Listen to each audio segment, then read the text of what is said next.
Hello there. We've got here chapter 15 in 4 turns. And there's not much to talk about for preparations. I don't think I did anything special, so we'll skip that.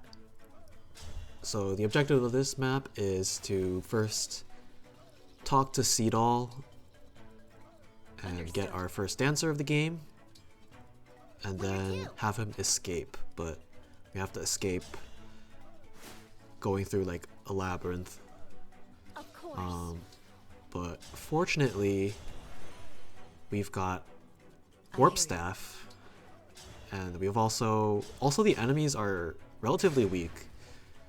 There's some spooky enemies, but like everything in this first room is pretty mild, so it helps a lot because I bring Fram, but that's, I guess she's protected anyway, so whatever. But yeah, I'm just gonna basically, like, the pace of this map is slow enough per turn that I can kind of just talk. I don't have to talk ahead of time about what I'm doing. Whatever you say. And I think it should be fairly intuitive. But yeah, right now I'm kind of setting up some obstructs so that everything funnels into either Panette, who's charging up a Great Ether, or into Ivy.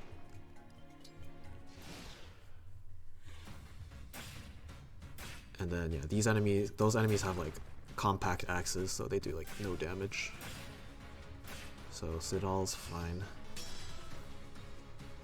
And I also have my Pandreo doing a bonded shield, so I'm taking virtually no damage right now. Especially important for Ivy there. Well, not important, but nice for Ivy. And here she gets a level up that gives her enough speed so that she can actually double this annoying land sky now, which is nice. So yeah, these enemies, not too threatening. So the thing about this map is that you'll see once I talk to Seedall that, which I will probably do later in the turn. I'm not doing it first thing. I'm going to keep clearing out some enemies, but each room has like a door that you have to break in order to gain like vision of the next room. So that's kind of the gimmick here. The gimmick as far as like why I can't just warp skip directly to the end anyways.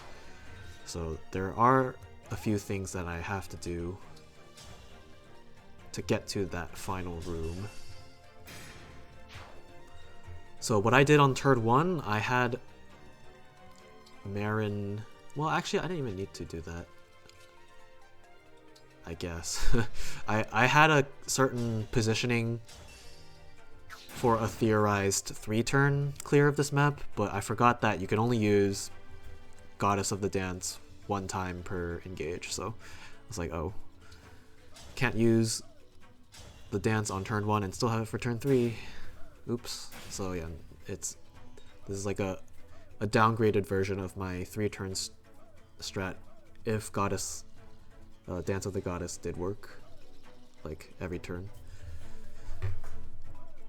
Okay, so I'm going to talk to Seedall, and then it'll become apparent that Merrin here is in the right position to enter the next room, but she'll move just far enough that she won't be in range to aggro the enemies, which will set me up for breaking the door next turn without anything blocking my way. And then I also use Pure Water on Merrin as well as Alear, because they will be kind of in the thick of things. There is a lot of like just dead time during this run because most of my units are just going to stick in this first room. There's not like a whole lot they can contribute after clearing out the initial enemies, which wasn't too hard. And now we're just waiting for all the doors to be open. And vaguely getting into position for the last turn, but there's like no particular rush. Here I leave an enemy for Hortensia, just so she can grab a little more EXP. I kind of want to get her to level 5 so she can get her personal skill, or like exclusive class skill. And then Alear is going to warp into the next corridor here and rewarp, I should say. So I can't break the door this turn, but that's fine.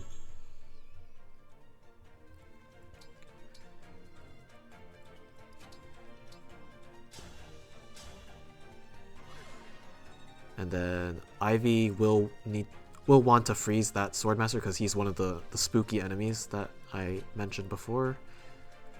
And then Ivy does want to end turn on that specific tile, but so you'll see why that will be.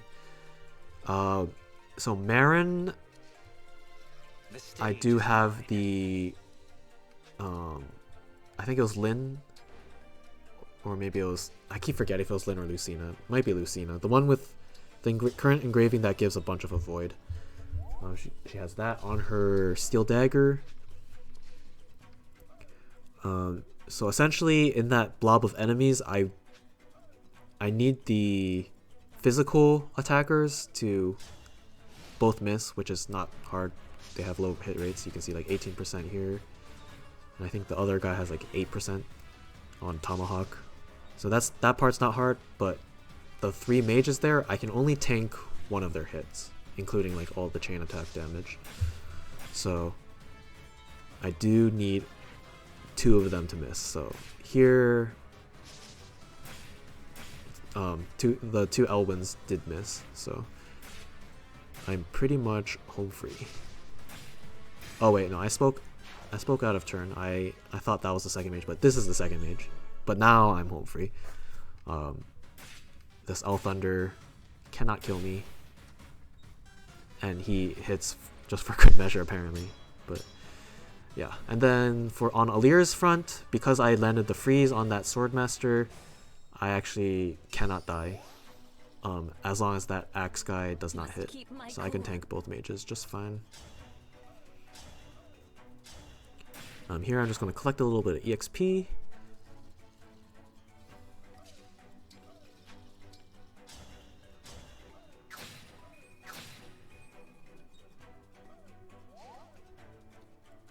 And then I'm going to break the door.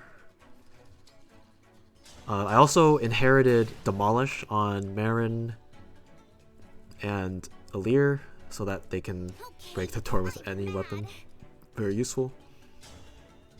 Alright, so with Hortensia, I have just enough range to warp all the way across into this second to last room, which will let Ivy break the door. She doesn't need Demolish because she does enough damage with Hellfire. And finally, the last room is opened up. So what I'm going to do here is warp Pandreo. And then Pandreo will fly over a little bit, and I will want to be on a specific tile, but I will rescue Sidal. So now Sidal can dance Pandreo from that particular tile. I do want him to be dancing from exactly there. And then I will move one up, rescue Kagetsu, who has Byleth. He's going to engage and use Goddess Dance, which will be able to hit both Pandreo and Sidal. And I inherited Reposition on Pandreo, so I can kind of fling him over and then escape. So I get to save a staff usage and just use Reposition, which is absolutely beautiful.